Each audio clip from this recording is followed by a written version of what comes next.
Sigmund Freud. You hear the name and what comes to mind? Probably leather couches, maybe some cigars, and definitely conversations about our mothers, right?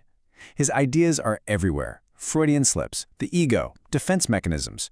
We use these terms all the time without even thinking about it. But let's go beyond the pop culture stuff. What did the man who first tried to map our inner world actually believe?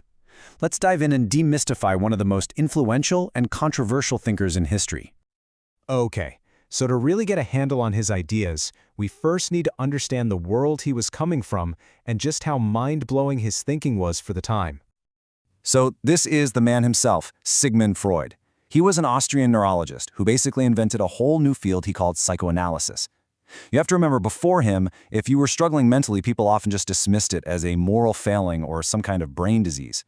Freud came along with this radical idea that our psychological problems have psychological roots. It's no wonder they call him the father of modern psychology. Now, Freud wrote a lot, dozens of books, thousands of letters, and his theories were constantly evolving. So what's the bottom line? What were the core ideas that really defined his life's work? We're going to start with his single most important contribution. It's this unsettling idea that the person you think you are, well, that's just the tip of the iceberg. Freud's big, game-changing idea was the unconscious mind.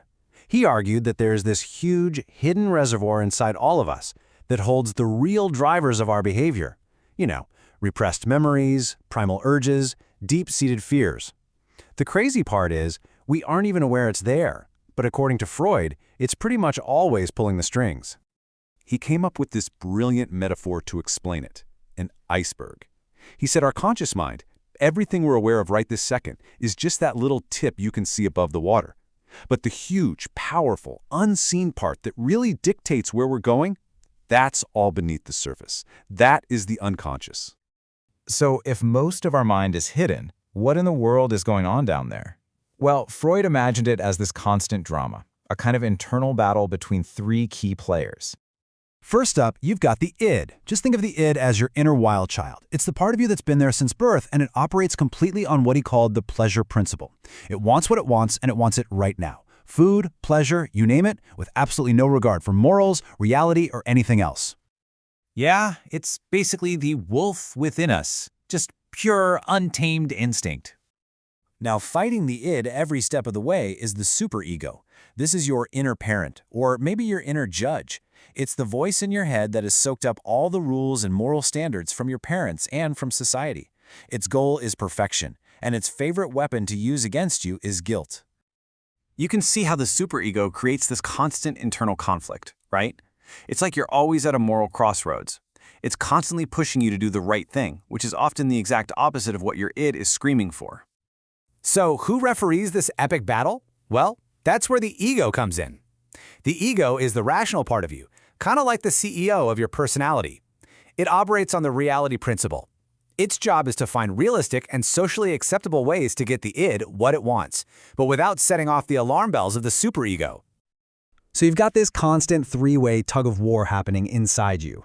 The id is all about pleasure, the superego is all about morality, and the poor ego is stuck in the middle trying to negotiate with reality.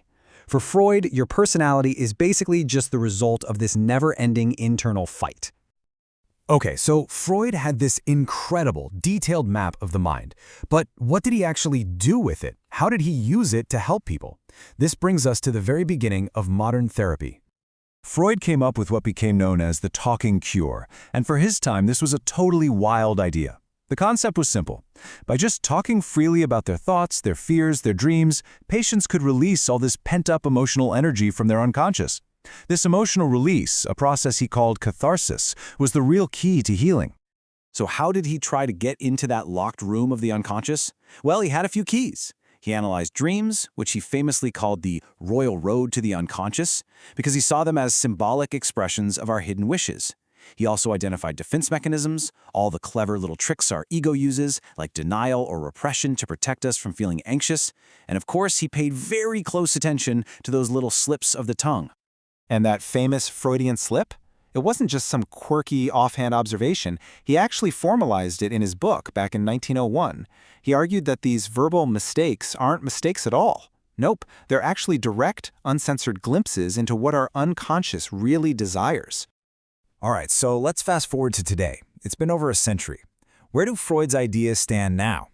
Well, his legacy is complicated. It's absolutely massive, but it's also incredibly controversial. Now, while a lot of his more specific and, let's face it, weirder theories have been challenged, his core contributions are now just fundamental to how we see ourselves.